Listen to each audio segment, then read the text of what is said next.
In the last two videos, I showed you the machine, the invisible tax, the 7 companies, the algorithm that never loses. Thousands of you commented the same thing. So we just lose. There's nothing we can do. Wrong. In March 2024, 47 families in Bristol received eviction notices.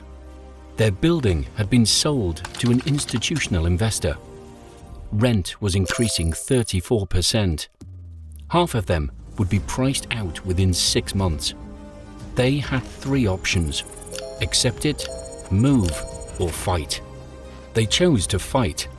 90 days later, they won. The corporation was forced to sell the building back to the residents themselves as a housing cooperative.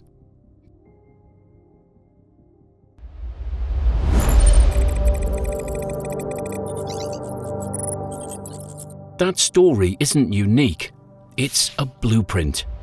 Across the UK, EU and US, there are legal structures that institutional investors are terrified of. Structures that break their business model. Structures that make properties unbuyable by corporations.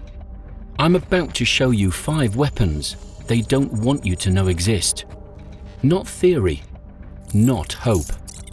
Legal mechanisms that have already won, because the algorithm has a weakness, and it's written into corporate law.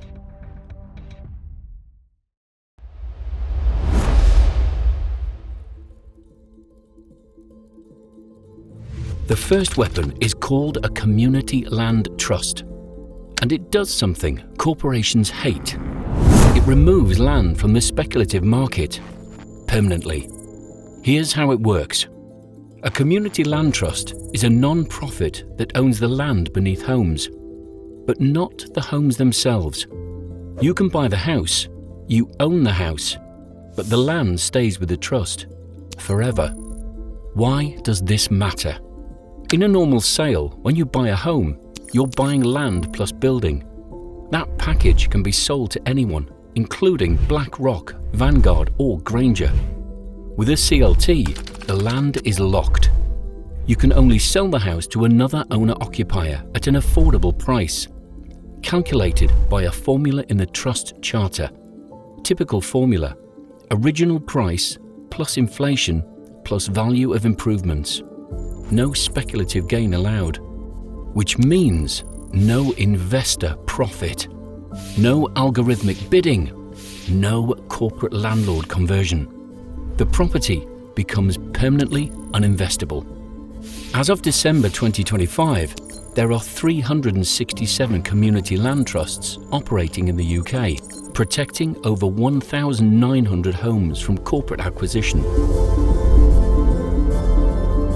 23 homes on CLT land. Average market value if sold conventionally, $485,000.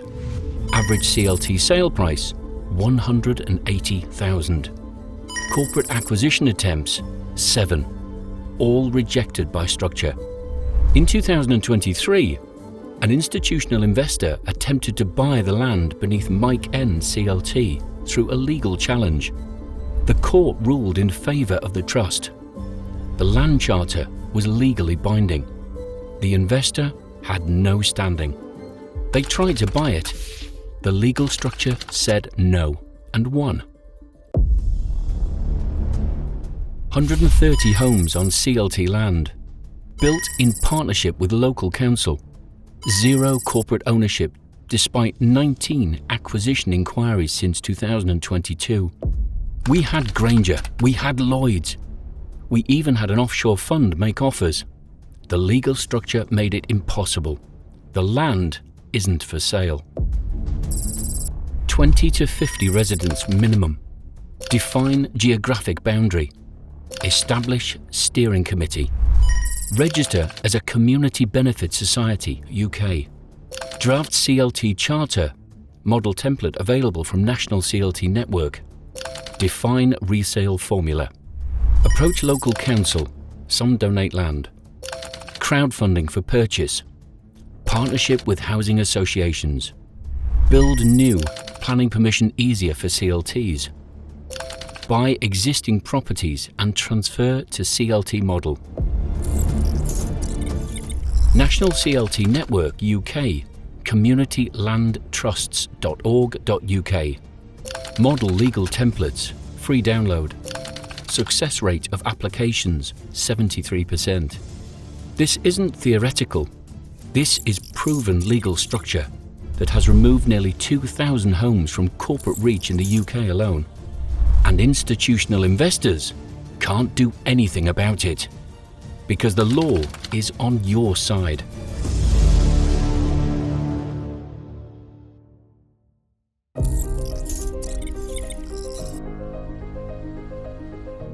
The second weapon is older, more proven, and it's already housing 1.2 million people in the UK. It's called a housing cooperative, and it's the model that built entire neighbourhoods before corporate landlords existed. In the UK, 836 housing co-ops, 1.2 million people housed, 0.3% corporate acquisition rate, functionally zero. Landlord owns building. You pay rent, no equity, no control. Landlord can sell to corporation. Housing cooperative. Members collectively own building. You pay occupancy fee, covers costs. You own equity share. Democratic control, one member, one vote. Cannot be sold to corporation without member vote. Here's the legal structure. Each resident is a member owner. You buy a share in the cooperative, typically £1 to £5,000 depending on co-op. That share gives you, number 1, right to occupy a unit, number 2, voting power in co-op decisions, and number 3, equity stake in the building. The co-op bylaws, legally binding, state that the building can only be sold with a supermajority vote, usually 75 to 80% of members, which means BlackRock can't buy your building unless 75% of residents vote to sell to them. When was the last time 75% of people agreed on anything? In 2025, institutional investors made acquisition offers to 34 UK housing co-ops. 0 accepted. Not because the price was too low, because the members voted no.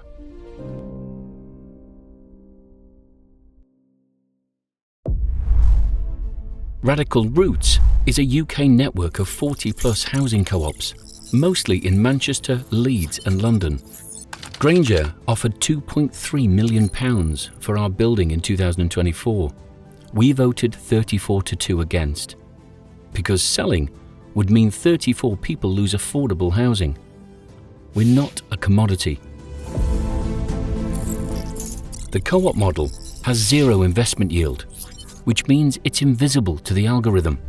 If a property can't generate profit, institutional investors can't buy it. It's structurally incompatible with their business model.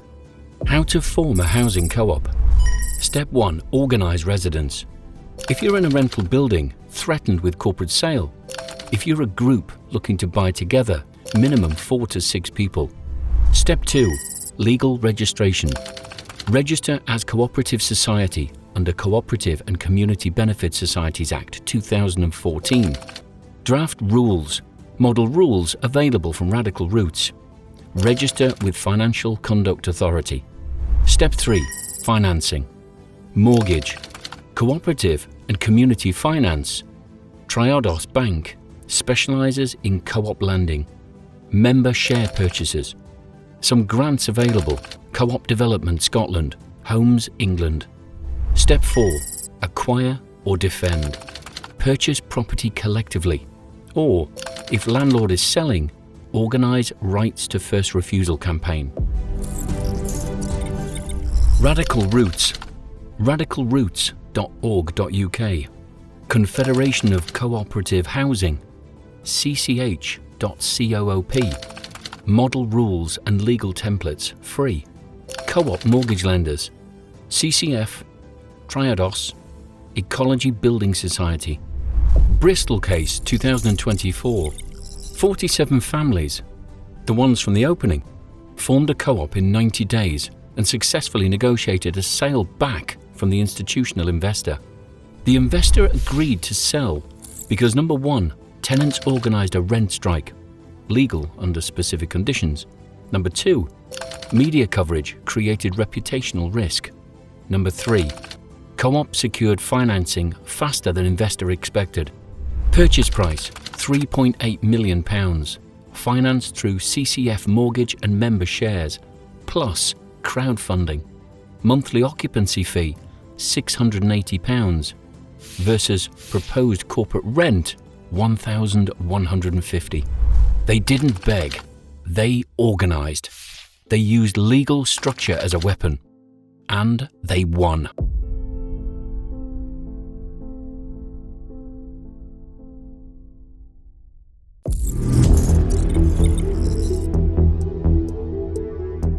The third weapon isn't a structure, it's a legal tactic. And it's how tenants are blocking corporate sales before they happen. It's called right of first refusal organising. Right of first refusal. A legal right that gives tenants the opportunity to purchase their buildings before the landlord can sell to a third party. This right exists in varying forms. In Scotland since 2018, London, some boroughs, Washington DC, strongest version in US, Berlin, Germany, strongest version in EU. Part 5 of the Act grants communities, including tenant groups, the right to buy land or buildings if they're being sold. The process. Landlord lifts property for sale. Tenants have 6 months to register interest. Tenants have 6 months to arrange financing. If tenants can match price, they have the right to buy. Glasgow, 2023. 28-unit building listed for sale to institutional investor. Tenants organised and registered community interest. Secured co-op mortgage in 4 months. Purchased building for £2.1 million. Corporate buyer blocked. The investor offered more money. Didn't matter. The law gave us first right. They couldn't outbid us because we weren't in a bidding war. Since 2018, Scottish tenants have successfully exercised right of first refusal in 47 buildings. Corporate acquisitions blocked, 47. In 2024, tenants in Islington blocked a sale to Grainger by organising a co-op purchase using borough-level first refusal rights. How to organise right of first refusal. If you're in Scotland, form community group, minimum 20 residents, register with Scottish Land Fund, monitor property listings, act within 6-month window. If you're elsewhere in UK, campaign for local right of first refusal ordinance, lobby your council, model legislation available from New Economics Foundation, build coalition with other tenant groups. Advocacy resources, New Economics Foundation, Right to Buy Toolkit, Generation Rent, Tenant Organising Guides, London Renters Union, Legal Support Network. This weapon only works if you organise before the sale. Once the building is sold to Grainger or Lloyds, it's too late. If you see these signs, you have 60 to 90 days to organise, not months to think about it, days to act.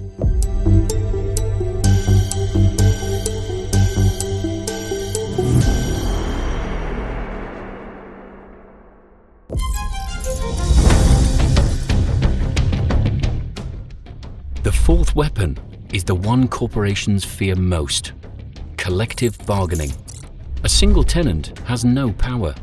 A landlord can evict you, ignore you, or outlast you. But 50 tenants, acting as one legal entity, that's a tenant union, and it has teeth. In UK law, tenant unions can 1. Collectively negotiate lease terms, 2. Legally withhold rent under specific conditions, rent strikes, 3. Sue landlords as a collective, shared legal costs, 4. Block evictions through mass refusal. Grainger is a £2.9 billion company. They settled because 58 people acted as one. It's not about morality. It's about cost-benefit analysis. Fighting one tenant is cheap. fighting 50 is expensive. And corporations optimize for profit, not principles. This is how you fight Vanguard. This is how you fight Lloyds. Not by asking nicely, by organizing collectively and using the law as leverage.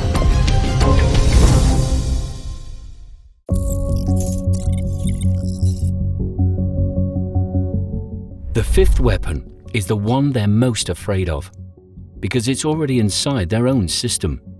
I'm talking about exploiting corporate legal vulnerabilities.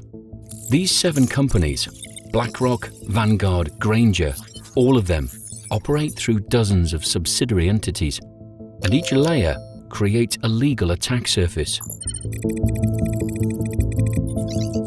Corporate directors have a legal fiduciary duty to maximize shareholder returns. That's not optional, it's legally binding. Which means if tenants can make a property unprofitable through legal organizing, rent strikes, constant code violation complaints, media pressure, the directors are legally obliged to divest. Tenants in corporate-owned buildings organized a citywide referendum to expropriate, forcibly purchase, properties owned by companies with 3,000 plus units. Result? 56% voted yes. Legal status? Still in court. But the threat alone caused Deutsche Wohnen, major corporate landlord, to sell 14,000 units. Vonovia to freeze rent increases. Institutional investors to avoid Berlin market. Given regulatory uncertainty and reputational risk, we are rebalancing our portfolio away from Berlin. They didn't win in court yet. They won by making the investment theses uncertain. And uncertainty is poison to institutional capital.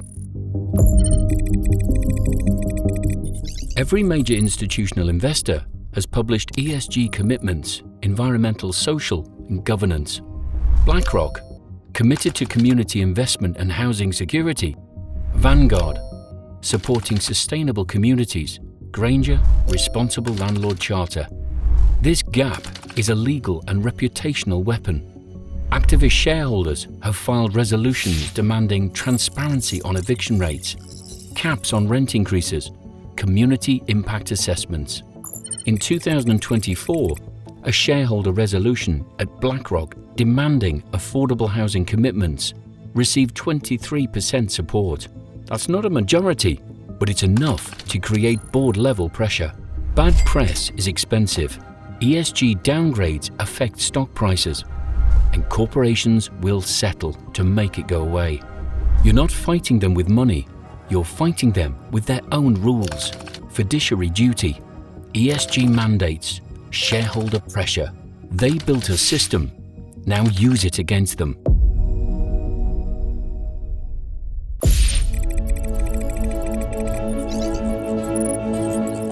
Let's be honest, you can't outspend BlackRock, you can't outlawyer Vanguard, you can't outlobby Grainger, but you don't need to, because you have 5 weapons they can't easily counter.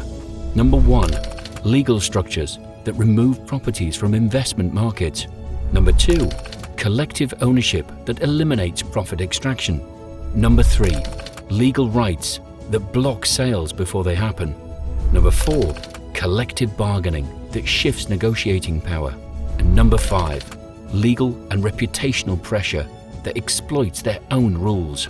Right now across the UK, 367 community land trusts protecting 1,900 plus homes, 836 housing co-ops housing 1.2 million people, 47 successful right of first refusal campaigns in Scotland, 34 tenant union victories in 2025 alone, dozens of ESG-based settlements forcing corporate accountability.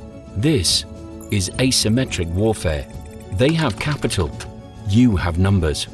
They have algorithms, you have organizing. They have lawyers, you have the law. The algorithm can outbid you, but it can't outvote you. It can't outorganize you, and it can't operate when the legal structure says no. In the next video, I'm going to show you the one thing that terrifies them more than all 5 weapons combined. It's called municipal acquisition, and it's how entire cities are taking housing back from corporations. The fight isn't over, it's just beginning. Hit the like button if this video was interesting, and don't forget to subscribe.